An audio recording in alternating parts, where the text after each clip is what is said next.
The Honourable Member for Lumezi. Mr. Speaker, I thank you most sincerely for having given the good people of Lumezi an opportunity to speak to this budget speech. Mr. Speaker, permit me to mention that I'll start this very speech with a quote from Stephen Morrissey, who said, and I quote, "I'm not very good at being dull." I repeat, I'm not very good at being dull. Mr. Speaker, the theme for this budget reads unlocking economic potential. Mr. Speaker, these are jokes. This budget is locking potential, economic potential. Mr. Speaker, this budget agrees on page 2 of this speech that copper prices declined to an average of $8,589 from $9,084. Mr. Speaker, this budget speech is not speaking to the economic outlooks of the year 2024. Mr. Speaker, this budget talks of unlocking potential, not talking to having unlimited number of permanent secretaries appointed as special duties, earning a salary for being called special duties. It's a consumption budget. This budget, Mr. Speaker, you talk of CEC. The Minister of SMEs here has received requests of more than 30 billion kwacha, and you are giving them 391 million kwacha. If you are going to create employment, it's in the private sector, and not employing 4,000 teachers and 2,000 nurses. That's a joke of the century. Mr. Speaker, you cannot be boasting of saying on page 14 in this speech, I don't know, now we want to give you solutions. Yes, we are giving you solutions. Honourable Zulu. Honourable Zulu. Order. Honourable Zulu, let's be mindful of our language. At times it's not necessary to use an appropriate language. So let's ensure, because we are all adults in here, let's ensure that we use the appropriate language. And withdraw that word. I withdraw, Mr. Speaker. Mr. Speaker. Which one have we withdrawn? Abasambirira. I withdraw. Okay. All right. Thank you, Mr. Speaker. Mr. Speaker, if you go on page 14 of this speech, it says CEC dispersed 660 million kwacha to over 77,000 beneficiaries. Mr. Speaker, the figure 660 million looks to be so huge to benefit people. When you divide 77,000 beneficiaries into 660 million kwacha, you are giving out 8,571 kwacha. And then we are saying we are empowering people. We are jokers. We should have done better. We must be serious, Mr. Speaker. Speaking to the future, we must be serious. This budget is locking economic potential. Mr. Speaker, we cannot be spending so much time, 3 hours, listening to a speech that is misleading Zambians that those 660 million kwacha dispersed to 77,000 people when we're just giving out 8,571 kwacha. I mean, these are jokes. Where there was no need. Mr. Speaker, we talk of mines on page 10. On page 10, Mr. Speaker, they are saying production declined mainly due to operational challenges. Mr. Speaker, as we are seated in this house, 2 trucks of Sugilites have been impounded in Mansa, in Wapula province. There is no mention of Sugilite in this budget speech. The Zambian people are fed up of being told about copper, manganese, where suddenly or miraculously, this speech is talking of saying there was low-grade copper and low-grade manganese. When did Minister of Finance become experts in telling us why copper sales have reduced or gone down at the global market. Mr. Speaker, they are not mentioning Sugilite. Who is benefiting from Sugilite? All we know is that when trucks are impounded at the police station, Sugilite vanishes. Lithium vanishes. And we want to blame on copper prices having reduced on the international market.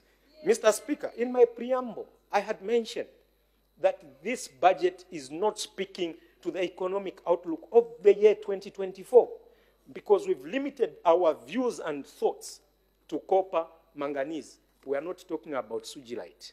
We are not talking about lithium in Southern Province. Why? Mr. Speaker, Zambians deserve better. We go to agriculture on page 6, Mr. Speaker. Crop and livestock production has generally been below potential. Mr. Speaker, the excuses that have been given on agriculture are lame. How I wish these were being told to kids at kindergarten.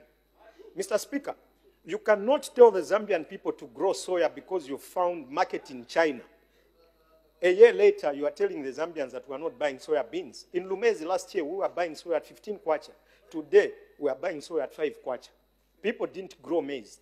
This is a government with the defense minister announcing that we've received $15 million down payment from the Congolese.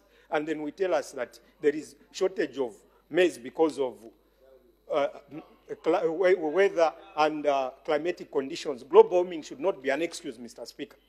Mr. Speaker, our maize, shortage of maize has nothing to do with global warming, nothing to do with the Russia-Ukraine war. That's not true. It is as a result of people making wrong decisions, incompetencies, Mr. Speaker. You cannot sell food to your neighbor before you feed your own children. Mr. Speaker, maize should have been a preserve of the Zambian people. Order. There's a point of order. You can proceed, but let's ensure, Honorable Member for Lumezi, we confine our speech to the borrowing plan and the budget. Mr. Speaker, permit me to mention that as I started my debate, I cited the quotation. Order. Wait. I think I have, the clerk, may I have the budget speech?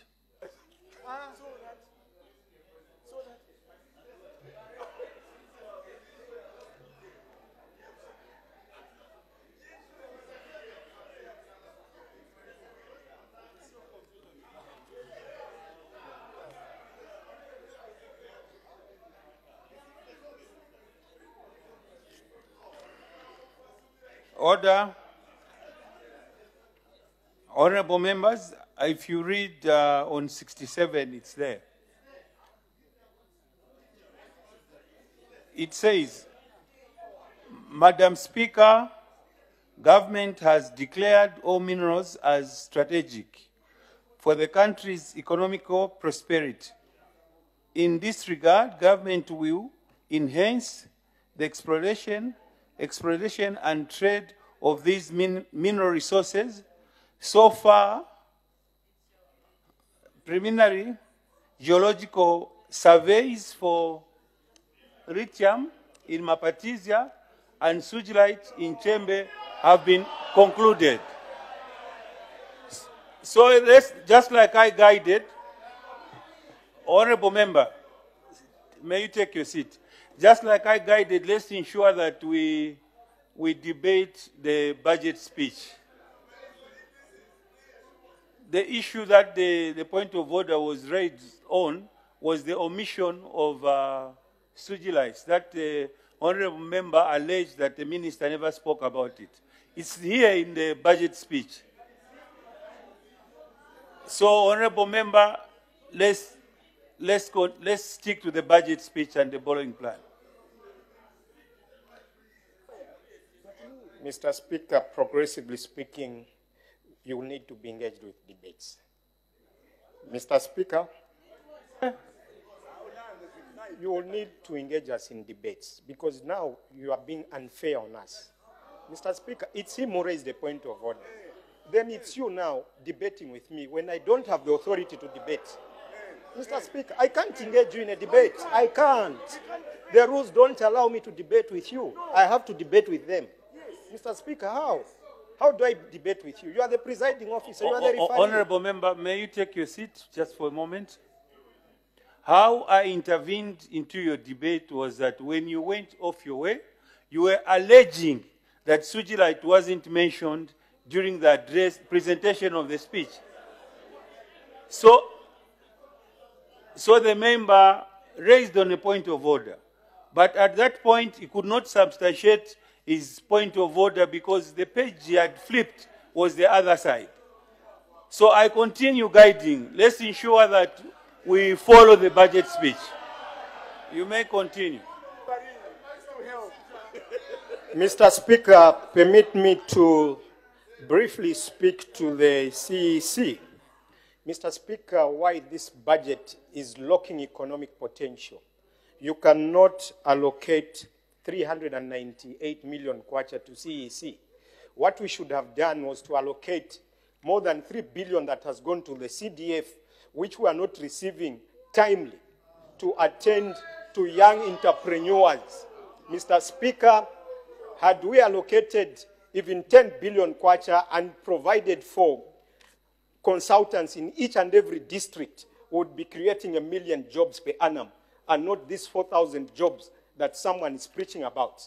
Mr. Speaker, in the interest of time, I must tell the Zambian people now that they must tighten their belts. Next year will be worse than this year has been. If it is worse for your own members, I feel sorry for the Zambians outside. Mr. Speaker, I thank you. Thank you, Honorable Member for Lumezi.